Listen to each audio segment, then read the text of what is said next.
السلام عليكم ورحمة الله وبركاته.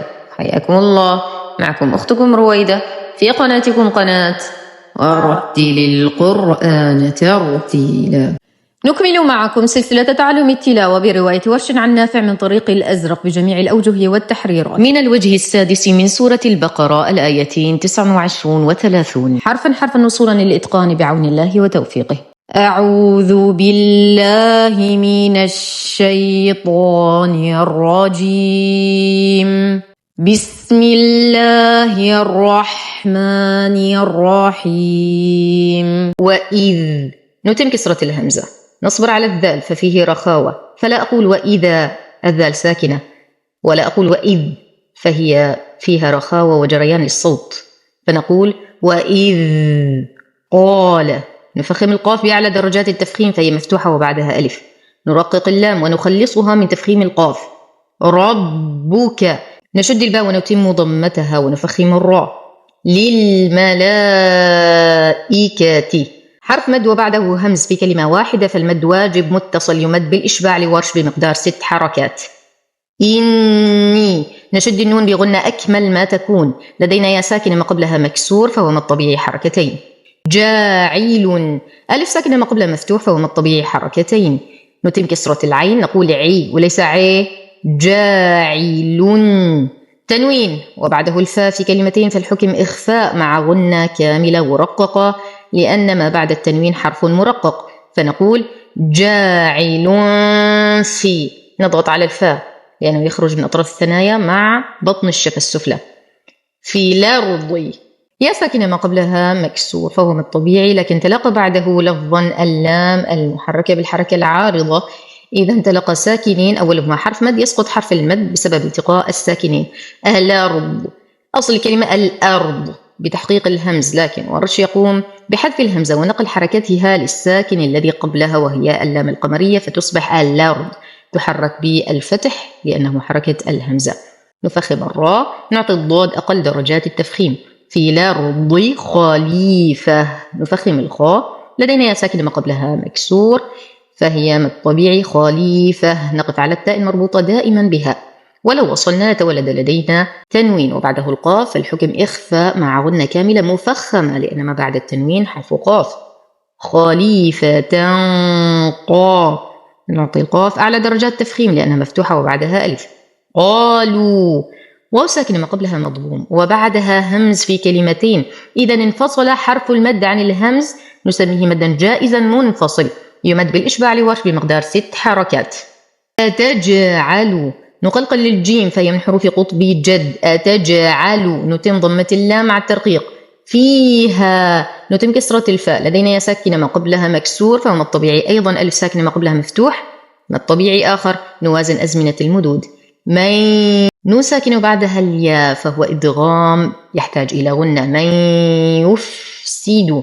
نصبر على الفاء، نتم كسرة السين وضمة الياء والدال. فيها. ويسفك. نصبر على السين نعطيه الهمسة والرخاوة، نتم كسرة الفاء وضمة الكاف، وننتقل من ضمة الكاف إلى تجديد الدال. ويسفك الدماء. لدينا مد واجب متصل يمد بالإشباع. ونحن. نصبر على الحاء نتم ضمة النون. ونحن نسبح. انتبه هنا لتلاقي نونين، لكن النونين متحركتين فكل منهما تظهر. ونحن نسبح. أفصل النون الأولى عن النون الثانية. ونحن نسبح بحمدك. نصبر على الميم فهو من حروف البينية، نتم كسرة الدال. ونقدس. نفخم القاف، نتم ضمة النون والسين. لك. لو وقفنا على الكاف نعطيها الهمس فهي من حروف سكت فحثه شخص، ولو وصلنا لفصلنا الكاف عن القاف. لك قال. نفخم القاف. إني أعلم. نشد النون بغنى أكمل ما تكون، لدينا ياء إضافة هي مفتوحة لورش وساكنة لحفص، ننتبه لها. إني أعلم. أصبر على العين لأنها ساكنة وهي من حروف لين عمر. ما لا. مدود طبيعية أعطيها حقها. تعلمون. لدينا واو ساكنة ما قبلها مضموم وبعدها حرف ساكن سكون عارض، فإذا تولد لدي مد عارض للسكون يمد بمقدار 2 4 6 حركات. نقرأ الآية من البداية. وإذ قال ربك للملائكة إني جاعل في الأرض خليفة قالوا أتجعل فيها من يفسد فيها ويسفك الدماء ونحن نسبح بحمدك ونقدس لك قال إني أعلم ما لا تعلمون وعلم آدم. نشد اللام، لدينا حرف مد وقبله همز فهو بدل للإمام ورش وله 3 أوجه. من يقرأ بالقصر يقرأه حركتين، ومن يقرأ بالتوسط ب4، ومن يقرأ بإتباع البدل ب6 حركات. الأسماء، لدينا هنا همز مغير بالنقل لورش فيقرأ الكلمة الأسماء، حرف مد وبعده همز في كلمة واحدة، فالمد واجب متصل يمد بالإشباع 6 حركات. كلها نتم ضمة الكاف، نشد اللام، لدينا ألف ساكنة ما قبلها مفتوح فهو مد طبيعي حركتين. ثم نتم ضمة الثاء، نشد الميم بغنة أكمل ما تكون. عرضهم، انتبه من الاختلاس فلا أقول عرضهم وإنما عرضهم. نفخم الضاد، نتم ضمة الهاء، نصبر على الميم بعدها حرف العين فهو إظهار الشفوي بدون غنة. على الملائكة، انتقل من فتحة اللام إلى إسكان اللام القمرية في كلمة الملائكة، حرف المد يسقط بسبب التقاء الساكنين. الملائكة يوجد لدينا حرف مد وبعده همز فالمد واجب متصل يمد بالإشباع. فقال نفخم القاف بعدها حرف الألف فهو مد طبيعي حركتين. أنبئوني، لدينا حرف مد وقبله همز مضموم إذن هو بدل لورش. لدينا نون ساكنة وبعدها الباء فالحكم إقلاب يحتاج إلى غنة. طبعا البدل لورش يقرأ ب3 أوجه، ونراعي وجود بدلين عندنا في هذه الآية. بأسماء حرف مد وبعده همز واجب متصل بالإشباع. هؤلاء، المد الأول هو مد منفصل حكمي يظهر لنا أنه متصل، لكن المفروض أنها لوحدها وأولاء لوحدها، إذن هو مد اتصل رسما لكنه انفصل حكما فيسمى بمنفصل حكمي، يمد أيضا بالإشباع للإمام ورش 6 حركات. أما المد الآخر حرف المد وبعده الهمز في نهاية الكلمة هو مد واجب متصل يمد بالإشباع 6 حركات. نهاية كلمة هؤلاء همزة مكسورة، وبداية الكلمة التي تليها أيضا همزة مكسورة، تلاقى عندي همزتان، الأولى مكسورة والثانية مكسورة. وقد تعلمنا قاعدة من قبل هي فتحة الأولى سهلي، فتحة الأخرى أبدلي، غير فتح سهلي وابدلي. إذن لا يوجد لدي فتح في الهمزات، فلنا هنا التسهيل والإبدال. طبعا التسهيل والإبدال يكون بالهمزة الثانية، الهمزة الأولى دائما محققة، التغيير هو يكون في الهمزة الثانية، إذن التغيير سيكون في همزة إن.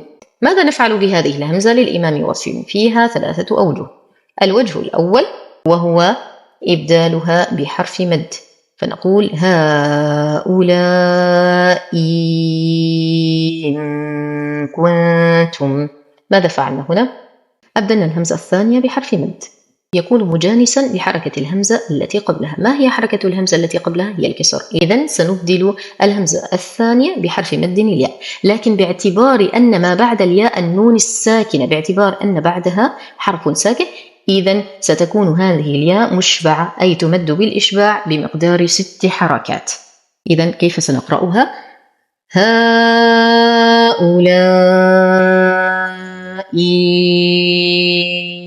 إن كنتم.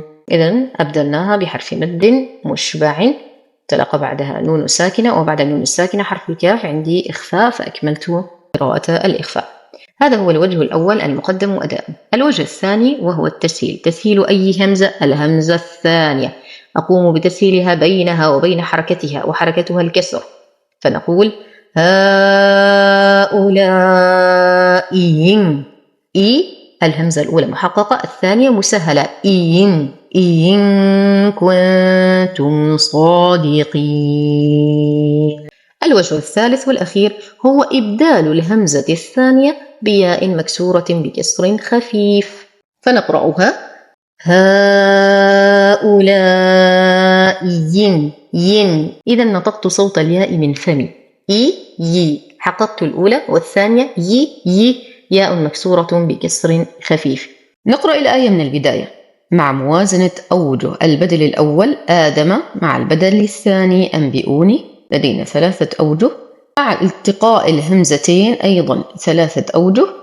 3 ب3 يعطينا 9 أوجه. ولمن أراد أن يكمل بتحريرات العارض فلنا على قصر البدل 3 العارض، ولنا على التوسط وجهان، ولنا على الطول، فيكون مجموع الأوجه جميعها 18 وجها. أما لمن يقرأ بوجه واحد فله فيها 3 أوجه، لكننا سنأتي بجميع الأوجه لتعم الفائدة للجميع. وعلم آدم الأسماء كلها ثم عرضهم على الملائكة فقال أنبئوني بأسماء هؤلاء إن كنتم صادقين.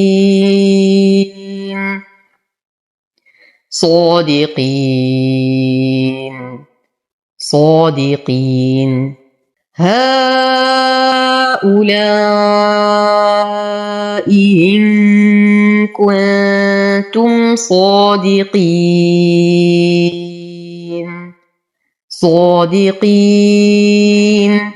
صادقين.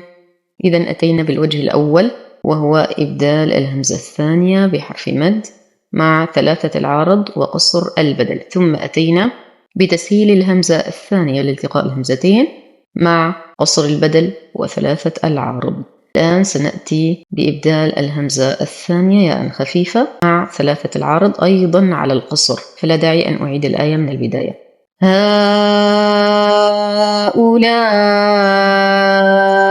إن كنتم صادقين.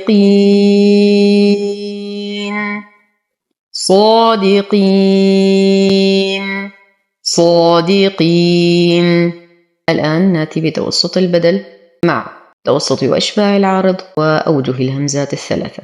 وعلم آدم الأسماء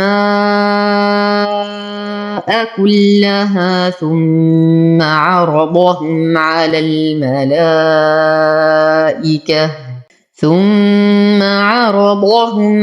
الملائكة فقال أنبئوني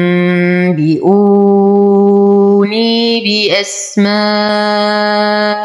هؤلاء إن كنتم صادقين.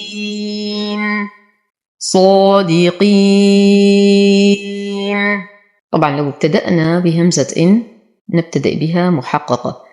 التسهيل أو الإبدال يكون فقط عند التقاء الهمزتين مع بعضهما، لكن عند الابتداء بالهمزة ترجع محققة. الآن نأتي بتسهيل الهمزة الثانية. هؤلاء إن كنتم صادقين.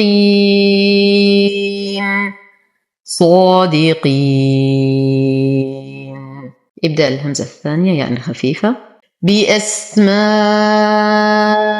هؤلاء إن كنتم صادقين.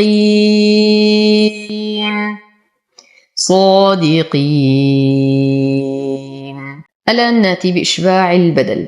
الأول مع إشباع البدل الثاني مع إشباع العارض لأنه الأقوى مع الأوجه الثلاثة لالتقاء الهمزتين، فقلنا لا تحريرات مع الهمزات. وعلم آدم الأسماء كلها ثم عرضهم على الملائكة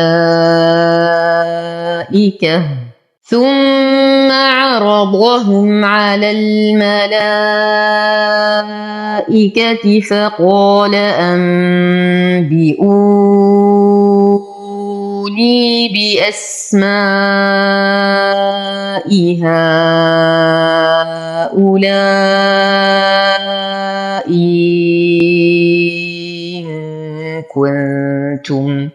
إن كنتم صادقين. بأسماء هؤلاء إن كنتم صادقين. الوجه الأخير وهو إبدال الهمزة الثانية بياء خفيفة. بأسماء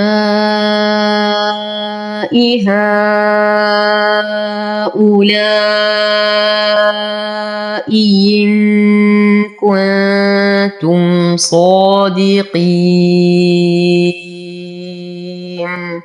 متابعينا الأعزاء، حرصا منا على تحصيلكم أكبر استفادة، فلا بد من متابعة الدروس من البداية، ولتسهيل رجوعكم إليها ندخل اليوتيوب ونكتب اسم القناة في محركات البحث، نقوم بالضغط على الخيار الأول، ستظهر لكم القناة، نضغط على قوائم التشغيل بلاي ليست، ستظهر لنا قوائم التشغيل بهذا الشكل، من سلسلة تعلم الرواية بورش إلى سلسلة تعلم التجويد برواية حفص من جزء عامة، أيضا من بداية سورة البقرة، وسلسلة تعلم دروس القاعدة النورانية، وسلسلة دروس التجويد كاملة من البداية إلى مكان وصولنا. بالضغط على أي سلسلة من هذه الدروس ستظهر لنا الدروس كاملة من بدايتها لمكان وصولنا. بإمكانكم مشاهدة درس بمفرده، وبإمكانكم أيضا تشغيل جميع الدروس كاملة، وبمجرد نزول أي درس جديد ستحدث القائمة تلقائيا.